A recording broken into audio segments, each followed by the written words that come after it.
If you're new here, welcome, welcome, welcome. And if you're one of my regular subbies, thank you for your continuous support. So today I am trying out a new recipe. It's called All Nations Chicken, and I'm going to be making it with an Indian biryani style rice. So these are the ingredients that are needed for the chicken marinade. We need mayonnaise, Dijon mustard, some ground or grated garlic. I'm also going to add garlic powder. We need ground cumin. We need smoked paprika, cayenne pepper, turmeric, and some salt and pepper. Now, because this is my first time making this recipe, I plan on following it step by step as what the recipe details, because I've never tried it before. So right here, I'm just going to assemble the marinade for the chicken, and then I'll leave a link to the recipe down below in the description box.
So now that I've gotten all of the marinade ingredients assembled, it's just to whip it together, and now we're just going to put it onto the chicken.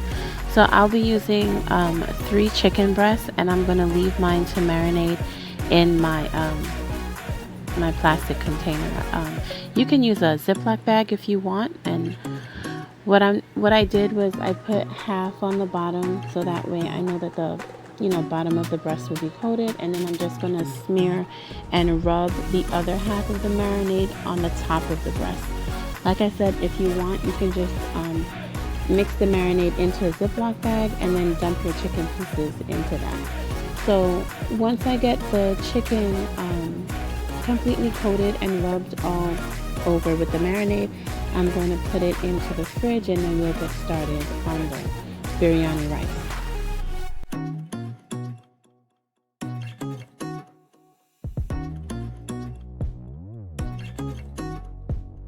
So to get started on the basmati rice, I'm going to melt 3 tablespoons of butter. Then I'm going to add some grapeseed oil to the butter so the butter does not burn. It is biryani inspired, so I'll be making some adjustments to the ingredients. So here we have 3 sticks of cinnamon, about 3 bay leaves, and 8 pieces of clove. We're going to add this to the butter and the oil so that way it can fry and get fragrant.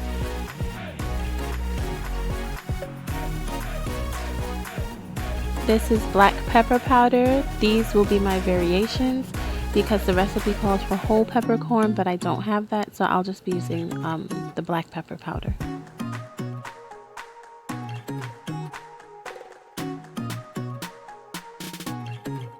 The recipe also calls for whole cardamom pods. I don't have that, so I'll be using cardamom powder.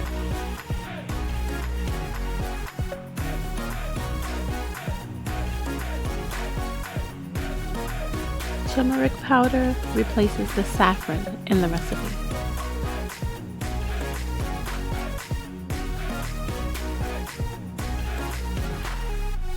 So now we want to let all of these spices melt together and cook together, and it's going to bubble up. If you're making it and it bubbles up, that's normal.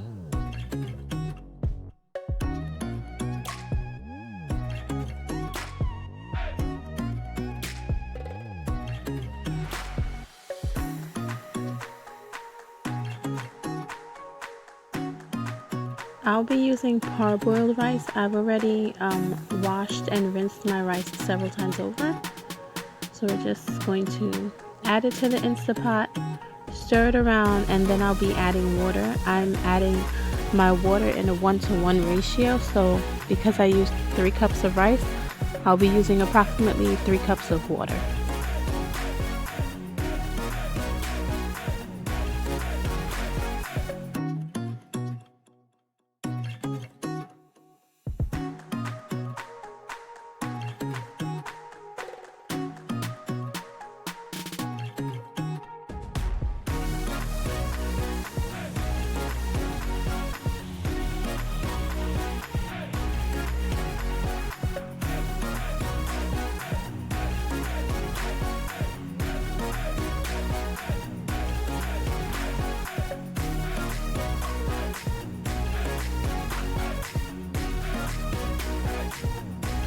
So now that everything is kind of cooked together and the rice is starting to absorb the flavors from the water, we're just going to close the Instapot, set it.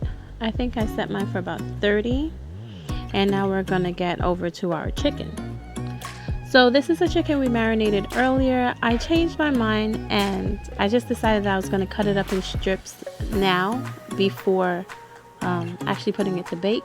So I'm just going to cut the chicken breasts, like I said, into some strips, and then before I place it into my baking dish, I'm going to spray it with some Pam or cooking spray, and then we're just going to put it in the baking dish and pop it in the oven as per the directions.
Are you ready? Are you ready? Here's the rice. It came out perfect. So the 1-to-1 water ratio was great. And this is the cooked rice, fluffed up and ready to eat. So here's our chicken in the oven. I don't recall how long I baked it for, but the chicken, because of the spices, has a yellowish color to it, and I decided to put it underneath the broiler so that way it can just get a little bit of a golden brown color. So one side is done. I'm going to flip it and put it back into the oven to kind of get a little bit brown on the other side.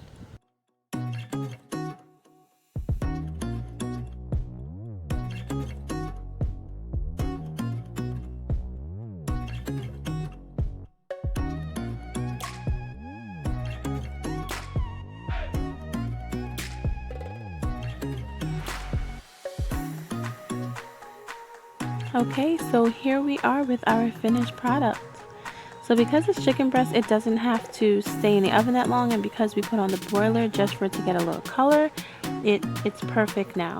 So if you have stuck around this long, please don't forget to like, comment, and subscribe. Thank you for being with me, and come back for another recipe. Bye!